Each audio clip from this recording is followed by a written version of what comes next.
En la bochornosa y opresiva noche del 23 de septiembre de 1695, en los lúgubres muelles del puerto de Veracruz, la joya más codiciada de la Nueva España.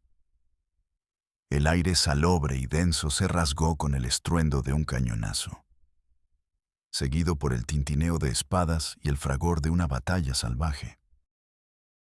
No fue el rugido de un huracán lo que azotó la ciudad, ni el tañido de una campana anunciando una procesión, sino el crujido de maderas que se partían, los gritos de hombres en agonía y el ulular de un viento cargado de pólvora y sangre. Dos figuras, poderosas y temidas, una representando la ley y el comercio de la corona, la otra, la libertad sin ley de los mares, cayeron casi al unísono sobre las tablas empapadas, sus cuerpos teñidos de rojo, sus vidas unidas por la misma ambición y la misma pasión, extinguiéndose en un último aliento. No fue un acto de guerra declarada entre naciones, ni un asalto pirata común a la flota de la Plata, sino la brutal culminación de un conflicto orquestado, una tragedia teñida de engaño y codicia, todo por el tesoro de una mujer. Este sangriento enfrentamiento, oculto bajo el manto de la noche y la niebla, sacudió los cimientos del poder en Veracruz, desatando un escándalo que amenazaba con destruir reputaciones intachables y sumir en la deshonra a las familias más influyentes del virreinato. Detrás de la cortina de humo y sangre, una figura femenina, elegante y enigmática, observaba su plan materializarse. Si quieres conocer la verdadera y escalofriante historia de la mujer que orquestó la caída de dos imperios por el amor al oro y al poder, la verdad detrás del secreto más oscuro de Veracruz y de la leyenda de la Viuda Negra, suscríbete ahora y activa la campanita, porque esta historia te va a impactar desde el primer segundo. La Veracruz de 1695, la puerta de entrada y salida del Nuevo Mundo para la corona española, era una ciudad de contrastes brutales.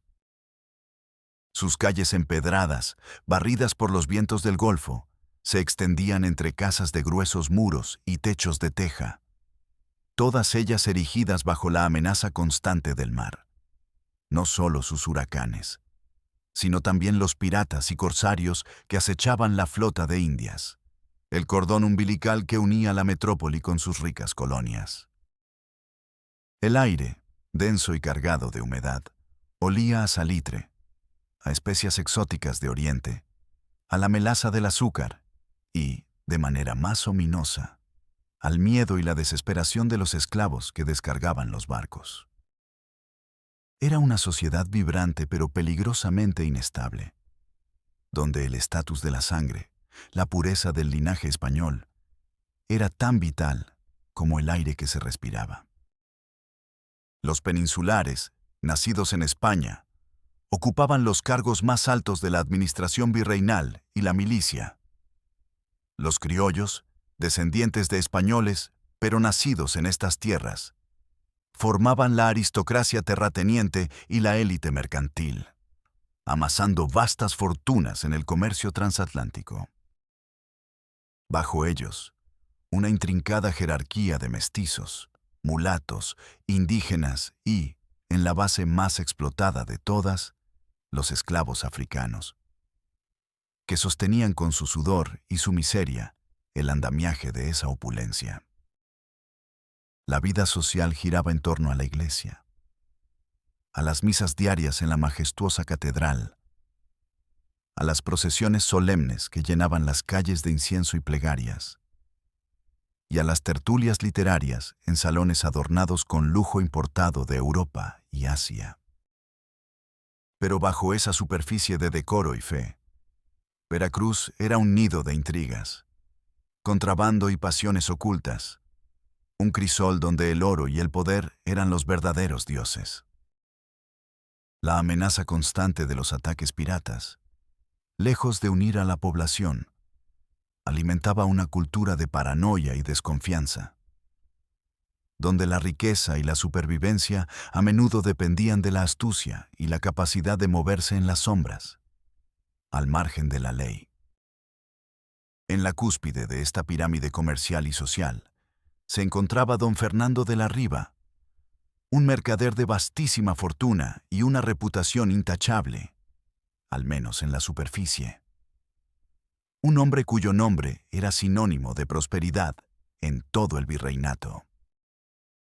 Su casona, una imponente construcción de 3 pisos en la calle principal, con balcones de hierro forjado y ventanales que daban directamente al puerto, era un reflejo de su poder absoluto.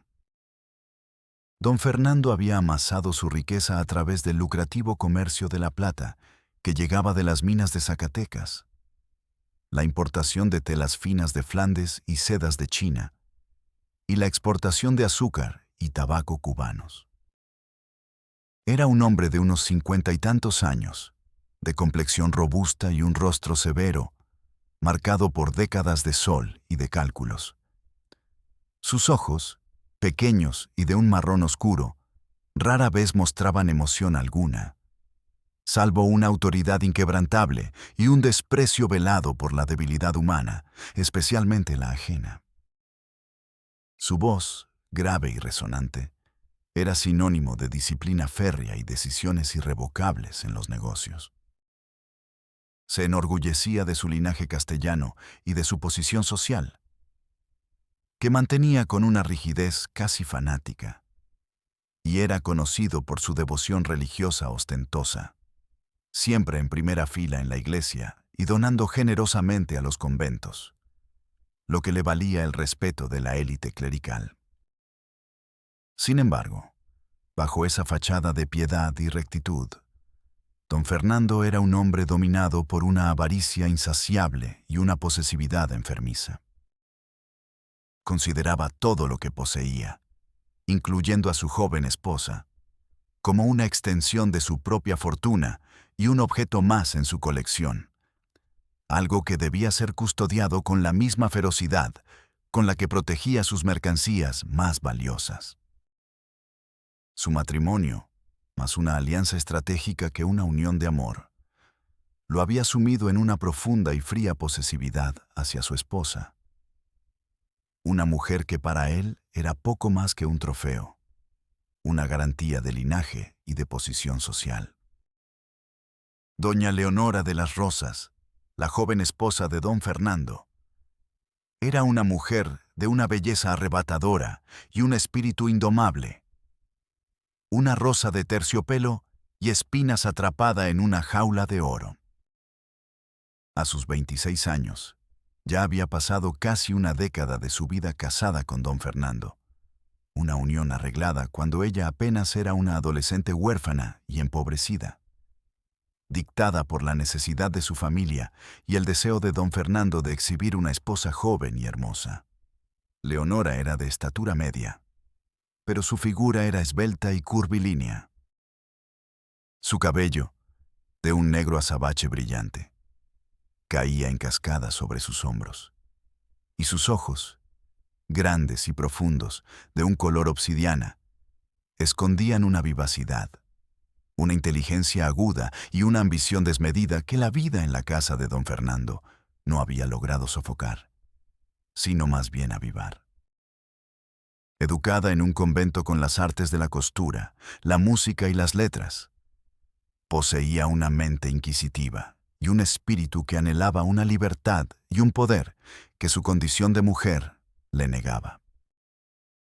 Su vida era un desfile de bailes, tertulias y visitas sociales, siempre bajo la estricta vigilancia de su marido y las miradas inquisitivas de las damas de compañía y las criadas chismosas. Don Fernando la consideraba su más preciada posesión, una pieza clave en sus alianzas políticas y sociales, y su matrimonio era, para él, la culminación de sus ambiciones dinásticas. Leonora, sin embargo, se sentía asfixiada por las expectativas, por el corset invisible de su apellido y el de su marido, y soñaba con una vida de riqueza y poder, donde no tuviera que someterse a nadie. Su corazón no buscaba el amor romántico, sino la libertad que solo el dinero y el control podían darle. Su mundo era su casa, su patio, su jardín interior, un pequeño universo de piedra y soledad, donde la única libertad que conocía era la de sus pensamientos y la lectura de libros de estrategia y fortunas ocultas que escondía bajo su colchón. En el extremo opuesto del espectro social, pero en la misma ciudad donde el oro se mezclaba con la sangre, se encontraba el capitán Jean-Luc el Alacrán Dubois. No era un capitán de la Armada Real, sino un pirata, un bucanero francés de 35 años, temido en todo el Caribe por su audacia y su crueldad, pero también admirado por su astucia y su carisma brutal. Alto, esbelto pero musculoso, con una cicatriz que le cruzaba la mejilla izquierda y unos ojos de un azul gélido que parecían ver más allá de las apariencias. Jean-Luc era la antítesis de don Fernando. Un hombre que vivía al margen de la ley, que tomaba lo que quería con la fuerza y la astucia sin rendir cuentas a nadie. Su barco, la Sombra, era una leyenda en sí mismo, rápido y silencioso, apareciendo de la nada para despojar a los galeones españoles de sus tesoros. Jean-Luc no era un noble, pero su linaje en la clandestinidad era impecable. Hijo de un corsario francés y de una mujer de la nobleza veneciana que había huido de su casa. Había oído hablar de las riquezas de don Fernando de la Riva, de sus barcos cargados de plata y de su fastuosa mansión, y sus ojos brillaban con la codicia de un hombre que no se detendría ante nada para conseguir lo que deseaba. Su presencia en Veracruz, camuflado bajo un falso nombre y una coartada de mercader, era un riesgo calculado, pero el botín que buscaba valía la pena. Leonora y Jean-Luc eran, en esencia, almas gemelas en su ambición, aunque sus métodos y sus mundos fueran diametralmente opuestos. El encuentro entre ellos era una chispa a punto de encender un infierno. La chispa, inevitable e insidiosamente subversiva, prendió fuego en la más inaudita de las situaciones: la búsqueda de una ventaja.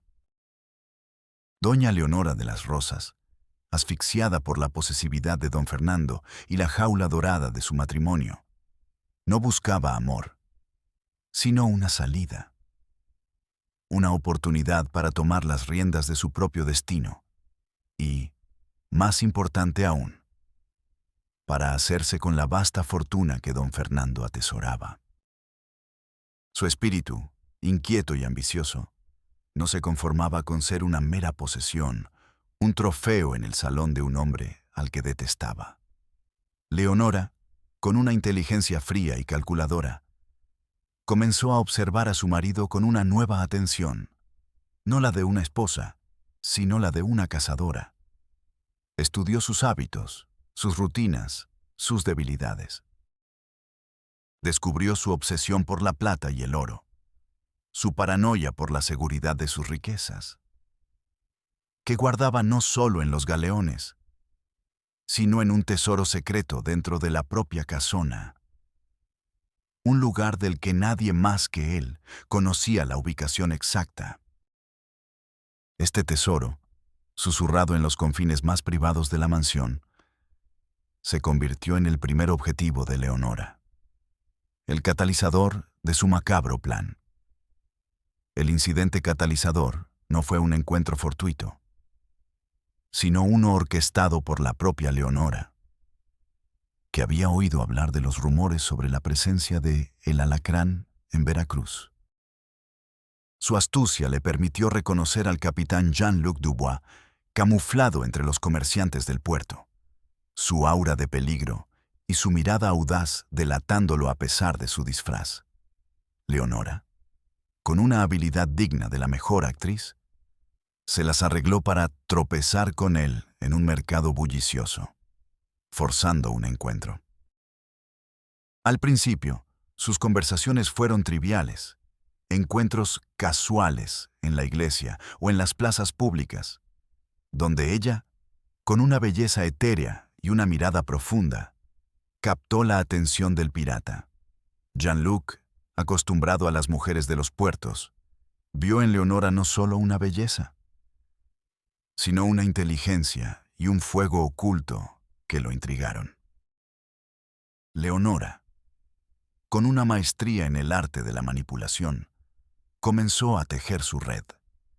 Se quejaba sutilmente de la opresión de su marido, de su avaricia, de la asfixia que sentía en su matrimonio. Describía la riqueza de don Fernando con un aire de resignación, casi como un lamento, pero con detalles lo suficientemente precisos para despertar la codicia de Jean-Luc.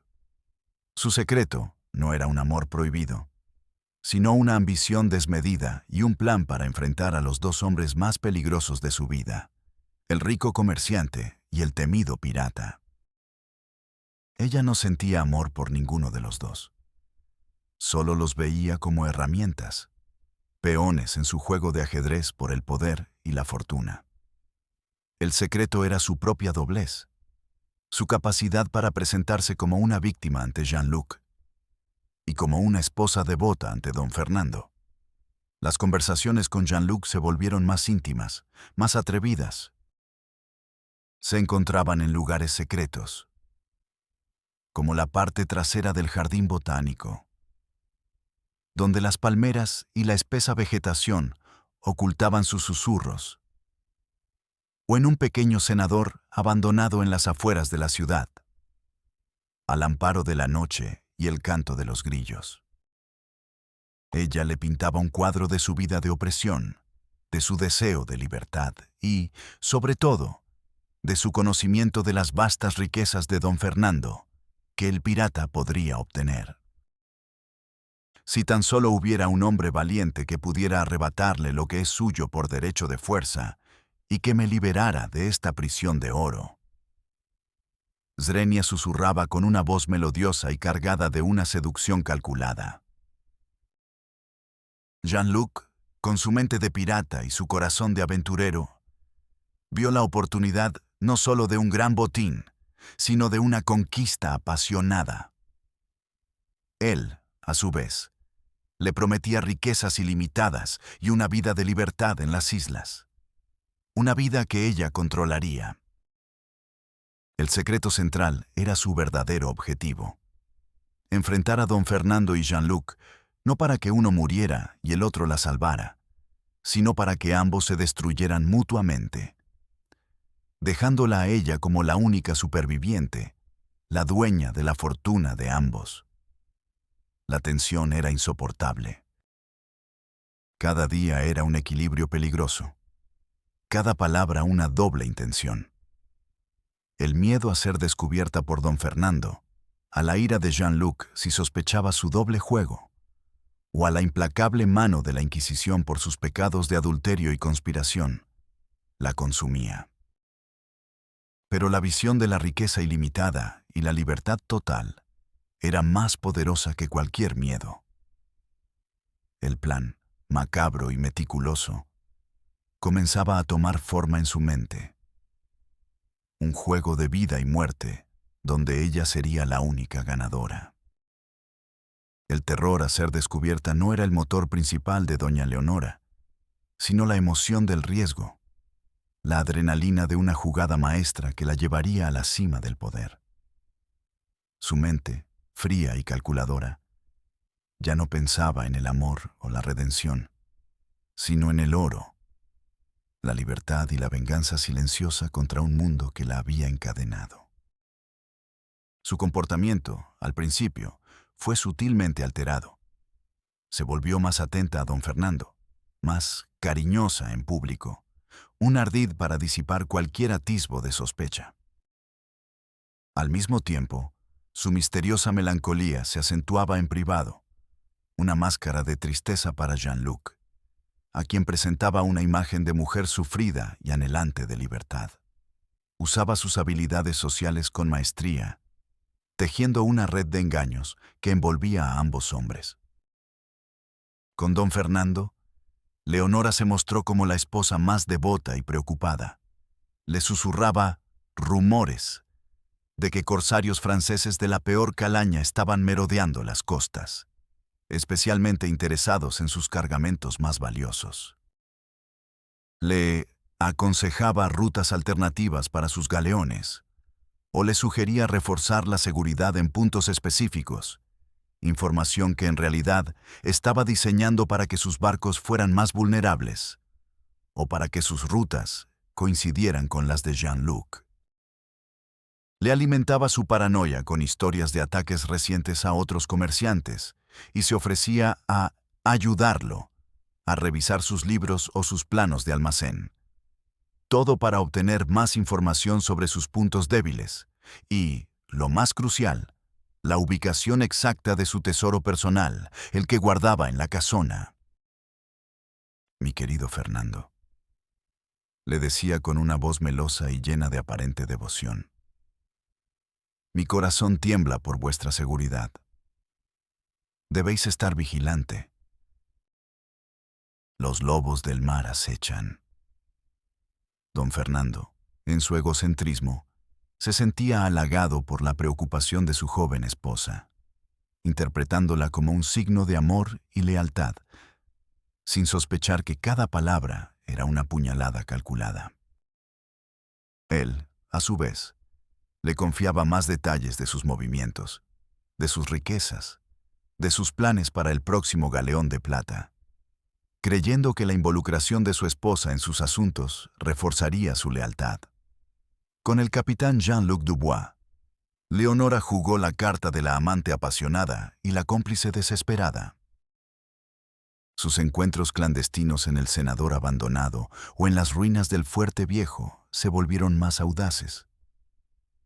Allí, entre los besos furtivos y las caricias robadas, ella le alimentaba la fantasía de una vida juntos, libre y rica, una vez que don Fernando estuviera fuera del camino. Le susurraba detalles precisos sobre los movimientos de los barcos de su marido, las fechas exactas de llegada de los cargamentos de plata, la debilidad de las guardias costeras. Le entregaba mapas rudimentarios de los almacenes del puerto e incluso, en una ocasión, un pequeño cofre de monedas de oro robadas a don Fernando para que Jean-Luc confiara en su lealtad. «Mi corazón solo late por vos, capitán», le decía con una voz temblorosa de una falsa pasión. «Pero mi marido me tiene prisionera. Solo el oro de su fortuna puede comprar nuestra libertad y nuestra vida juntos». Jean-Luc, el pirata astuto, creyó la historia. Para él, Leonora era la mujer perfecta, bella, inteligente y con acceso a la fortuna de uno de sus mayores enemigos. La veía como su aliada, su botín y su reina. Le prometía su barco, su tripulación, una isla paradisíaca y una vida de lujos una vez que el gran golpe fuera dado. La trama de Leonora era una bomba de relojería doblemente cebada. Su objetivo no era que Jean-Luc matara a don Fernando y luego escaparan. Su objetivo era que se mataran mutuamente por el tesoro. Había descubierto que don Fernando, paranoico con la seguridad de su riqueza, había trasladado parte de su fortuna más valiosa, piezas de oro inca, joyas de diamantes y esmeraldas, lingotes de plata purísima, a una bóveda secreta construida bajo su propia casona, un lugar que solo él y un arquitecto de confianza conocían. Su plan era incitar a Jean-Luc a asaltar esa bóveda, dándole información precisa sobre su ubicación y los códigos de acceso, que había obtenido de don Fernando bajo la excusa de ayudarlo a organizar sus documentos. Al mismo tiempo, ella alertaría a don Fernando, de manera anónima y muy sutil, sobre un posible ataque pirata a su casona, específicamente a esa bóveda, haciéndole creer que su inteligencia era superior a la del pirata. La tensión se elevaba con cada día que pasaba. Leonora vivía en un hilo de navaja, manteniendo dos personalidades completamente distintas, cuidando cada palabra, cada gesto. Un sirviente viejo y leal a don Fernando, un mayordomo de rostro adusto llamado Gaspar, había comenzado a notar las ausencias de doña Leonora, la frialdad en su mirada cuando creía que nadie la observaba, la extraña frecuencia con la que se tropezaba con el capitán Beltrán, un hombre que Gaspar desconfiaba por su mirada salvaje. Gaspar no tenía pruebas, pero el instinto le susurraba que algo no andaba bien. Una noche, mientras limpiaba la biblioteca, encontró una nota escondida entre unos libros de poesía, escrita con la letra de Leonora y con un lenguaje codificado que solo un pirata o un contrabandista entendería. Era una fecha, un lugar y la palabra tesoro. Su corazón se heló. Gaspar decidió no decir nada a don Fernando de inmediato, temiendo la ira del comerciante si sus sospechas eran infundadas. Pero guardó la nota como prueba de sus crecientes sospechas. Una bomba de tiempo secundaria que podía explotar en cualquier momento, añadiendo otra capa de peligro al ya de por sí volátil plan de Leonora. ¿Crees que Leonora logrará que el pirata y el rico comerciante se destruyan mutuamente? ¿O su macabro plan de la viuda negra será descubierto antes de que pueda reclamar el tesoro? Comenta tu predicción y sigue viendo para descubrir el terrible desenlace de esta historia de ambición, engaño y sangre. La noche del 23 de septiembre de 1695, el aire de Veracruz estaba pesado y denso, cargado de una humedad que anticipaba la tormenta. No solo la atmosférica, sino la de acero y pólvora. En la mansión de don Fernando de la Riva, la tranquilidad era una farsa. Leonora, con una sonrisa helada en sus labios, había orquestado el momento perfecto. Había enviado un mensaje codificado a Jean-Luc, indicándole la hora exacta del ataque a la bóveda, y otro mensaje anónimo a don Fernando, alertándolo de un inminente asalto pirata a su tesoro más preciado, sin especificar a quién, solo a la bóveda secreta. La astucia de Leonora había sido diabólica. Sabía que la avaricia de don Fernando y la impaciencia de Jean-Luc los llevarían directamente a la confrontación, en el único lugar donde ella podría asegurarse de que se destruyeran mutuamente.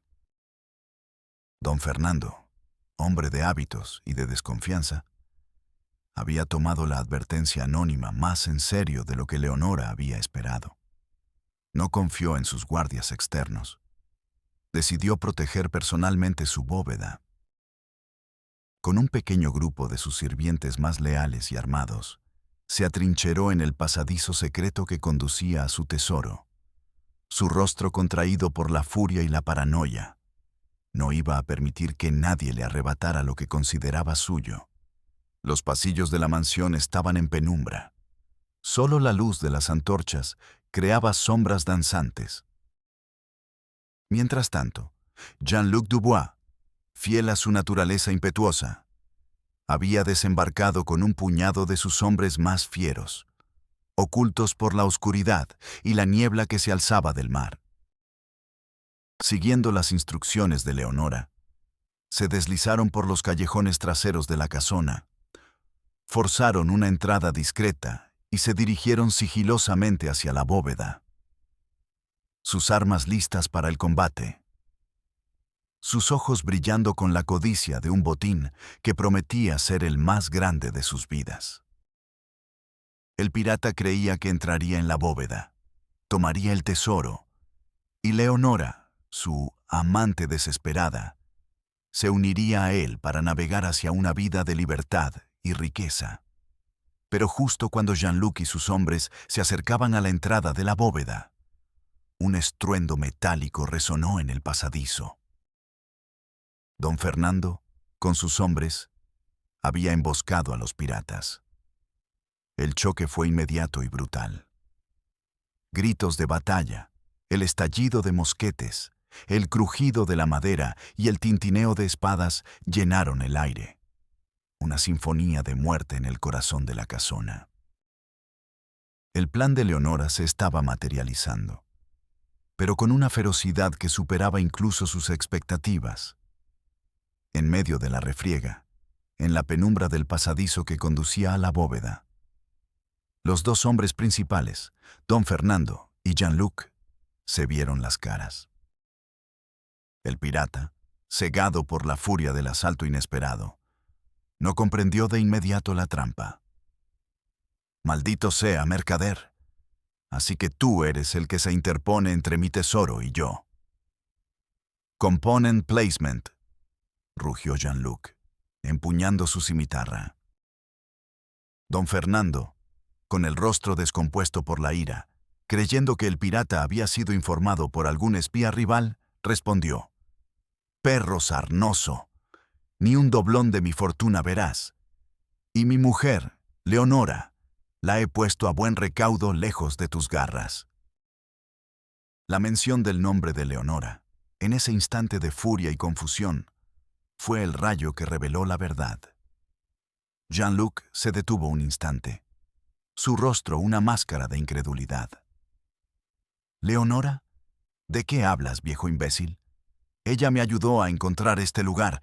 Ella es mía», bramó el pirata, la revelación golpeándolo como un rayo. Y fue entonces, en medio del caos, que el viejo mayordomo Gaspar, que había guardado la nota de Leonora como prueba y había estado observando la mansión con recelo, apareció en el pasadizo. Había escuchado el nombre de Leonora, la mención de la bóveda, y algo hizo clic en su mente. Sacó la nota escondida de su bolsillo, con manos temblorosas, y la arrojó a los pies de don Fernando. «Mi señor, ella lo ha traicionado. La nota. Ella conspiró con él». «Component placement», gritó, su voz apenas audible sobre el fragor de la batalla. Don Fernando recogió la nota, sus ojos fijos en la caligrafía de su esposa, el contenido codificado que ahora, en su mente iluminada por la ira y el engaño, de repente cobraba un sentido macabro. Miró a Jean-Luc, luego la nota, luego a Jean-Luc de nuevo. La verdad, fría y brutal, lo golpeó con la fuerza de un rayo. Había sido manipulado, no solo por el pirata, sino por su propia esposa, la mujer a la que consideraba su posesión más valiosa. «Leonora, maldita arpía».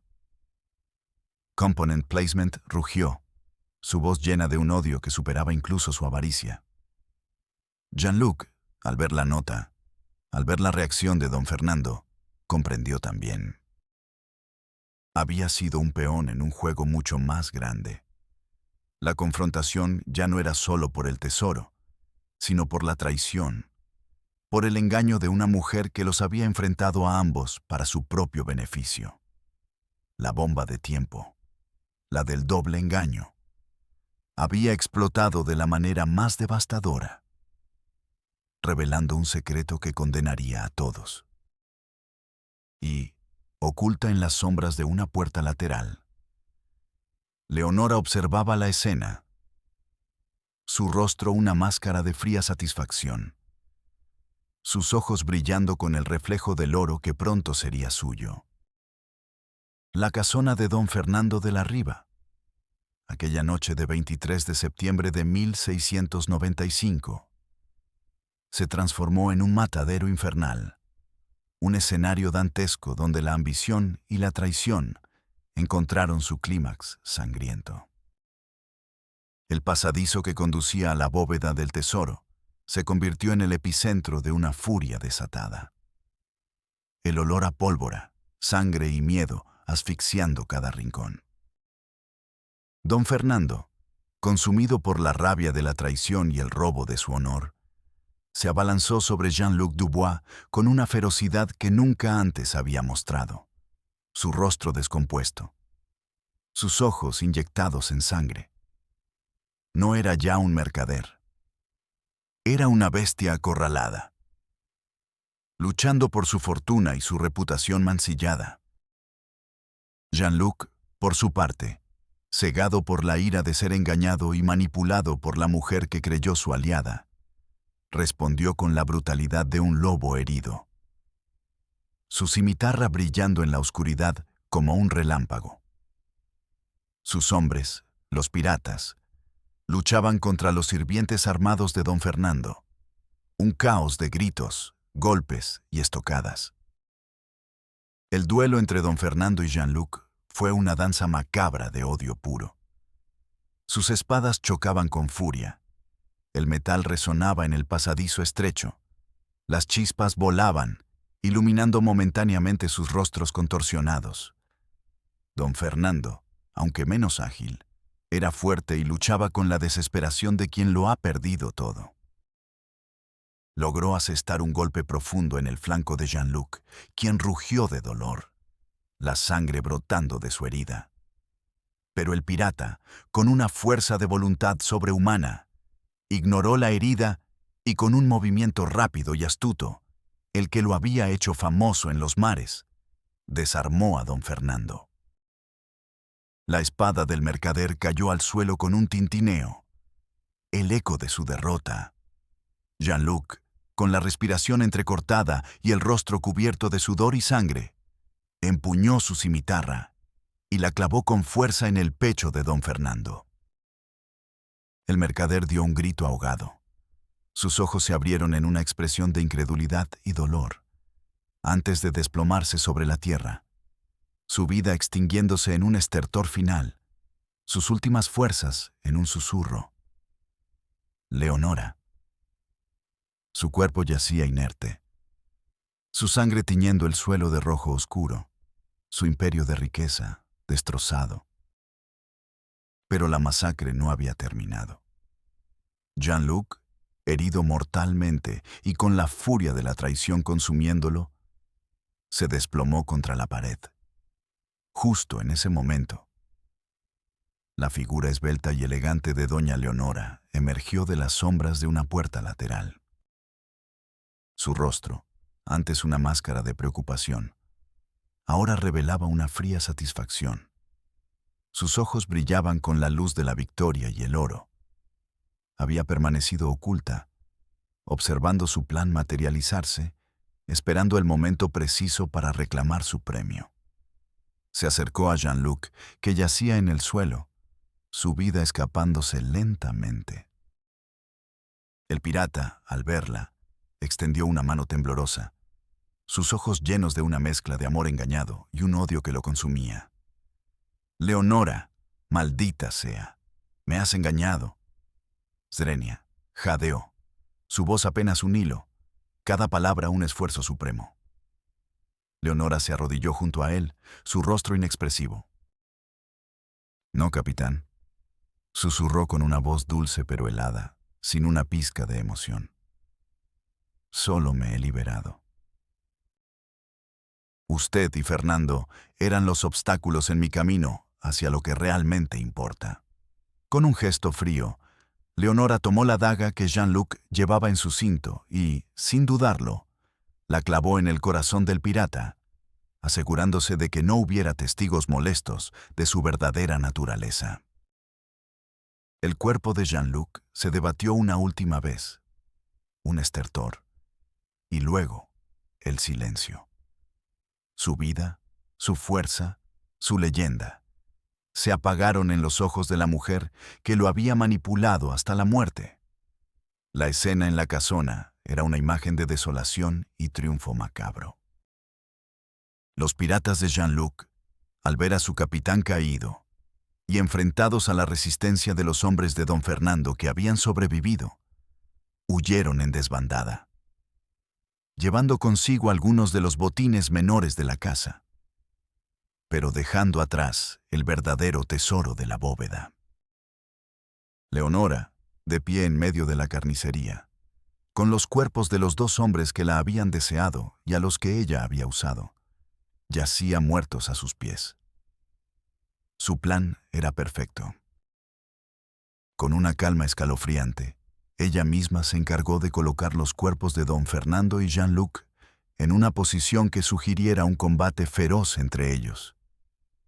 Y luego, con la ayuda de Clara, la única sirvienta que había permanecido a su lado, y que ahora temblaba de terror, convertida en cómplice forzada, manipuló la escena para que pareciera que el pirata había asesinado al mercader y luego había sido mortalmente herido en la refriega. El tesoro de la bóveda, ahora suyo, sería la culminación de su plan. La sangre derramada era el precio de su libertad y de su poder. La catástrofe fue total. Una purga de vidas y de inocencia que dejaría una marca imborrable en la historia de Veracruz. Leonora, la viuda negra, había emergido triunfante de su tela de araña, una figura solitaria en la cima de un imperio de cadáveres.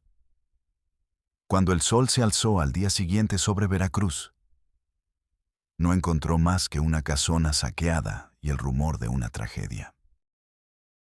La historia oficial, difundida por doña Leonora con una maestría teatral, hablaba de un brutal ataque pirata.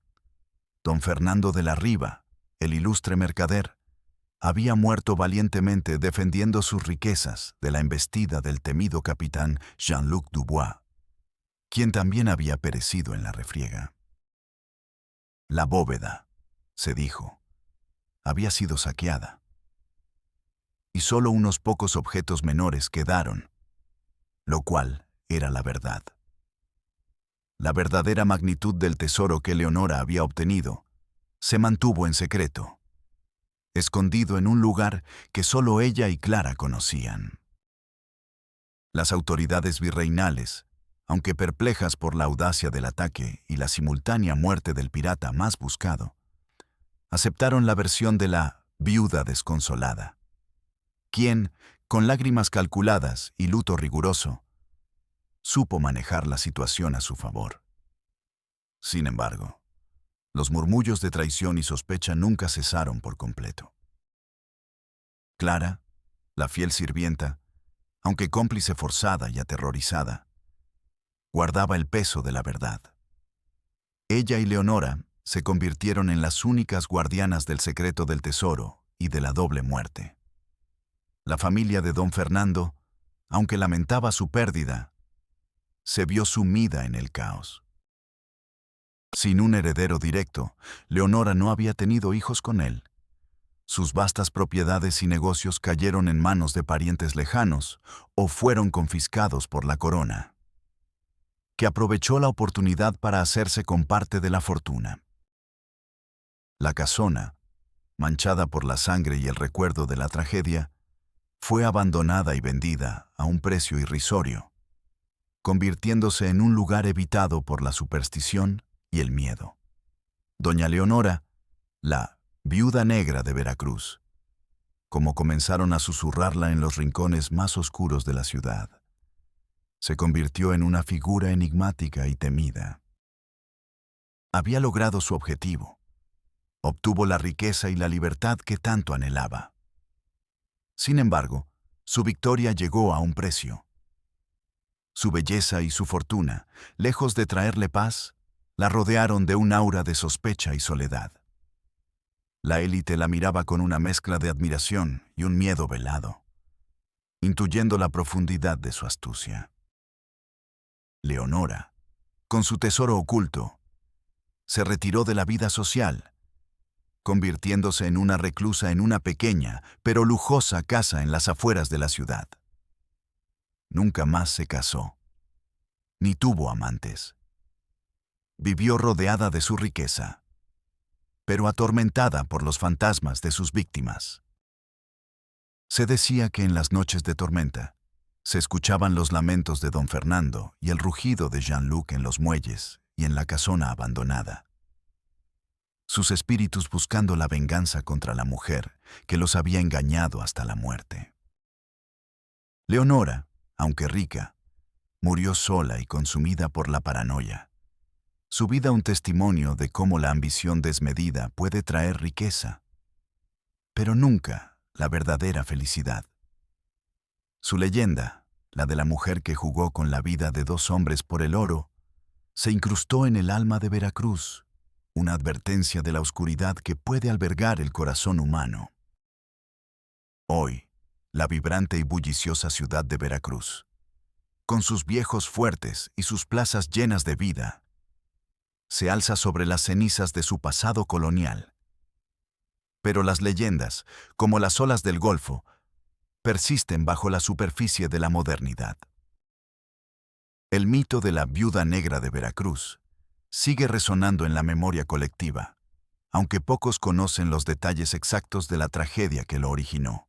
No fue sino hasta la década de 1980, en medio de la reconstrucción de antiguos archivos municipales y portuarios tras un devastador huracán, cuando el doctor Armando Rojas, un historiador obsesionado con las historias ocultas de Veracruz, tropezó con un hallazgo extraordinario. En los sótanos inundados de la antigua Capitanía de Puerto, entre legajos de documentos militares y comerciales carcomidos por la humedad, encontró una caja de madera vieja, herméticamente sellada. Dentro, junto a un mapa rudimentario de una bóveda, yacía un diario manuscrito, con una caligrafía temblorosa pero legible, y una pequeña bolsa de monedas de oro holandesas, sorprendentemente bien conservadas. Era el diario de Clara, la fiel sirvienta de doña Leonora, que había sido escondido allí por Clara misma, o por un descendiente, esperando el día en que la verdad pudiera ser finalmente revelada. El diario revelaba con un detalle escalofriante la astucia de Leonora, su manipulación de don Fernando y Jean-Luc, el plan para la doble muerte, y la ubicación secreta del tesoro que ella había reclamado, el que se decía que se había perdido en el ataque pirata. Clara, antes de morir, había querido liberar su alma del terrible secreto. El hallazgo fue corroborado por antiguos registros de aduanas que detallaban cargamentos de oro y joyas nunca registrados oficialmente, y por relatos de marineros y piratas retirados que hablaban de una mujer misteriosa que se movía por los círculos más peligrosos de Veracruz. La verdad, una vez revelada y autenticada por la investigación exhaustiva del doctor Rojas, validó las leyendas susurradas por siglos en la penumbra. La antigua casona de don Fernando, ahora reducida a unos pocos muros y cimientos, sigue siendo un recordatorio silencioso de la tragedia que la marcó. Un lugar donde, quizás, el eco de los gritos y el tintineo de espadas aún resuenan en el viento. La historia de Leonora, don Fernando y Jean-Luc no es solo un relato de piratería y traición. Es un testimonio del poder indomable de la ambición, de la brutalidad de la manipulación y de la oscura sed de riqueza que puede consumir el alma humana. Nos recuerda que incluso en los rincones más oscuros y olvidados de la historia, las acciones impulsadas por la codicia y el engaño pueden dejar una marca imborrable, forzando a la verdad a emerger de las sombras, incluso si tarda siglos en hacerlo. La justicia poética, a veces, no se encuentra en la ley de los hombres, sino en la supervivencia tenaz de la historia misma. ¿Crees que la Viuda Negra encontró la verdadera libertad y felicidad en su tesoro y en su poder? ¿O su victoria fue una condena a la soledad eterna? Déjanos tu opinión en los comentarios y suscríbete para más historias que revelan las verdades ocultas y los dramas más intensos de nuestro pasado, aquellas que se niegan a ser olvidadas.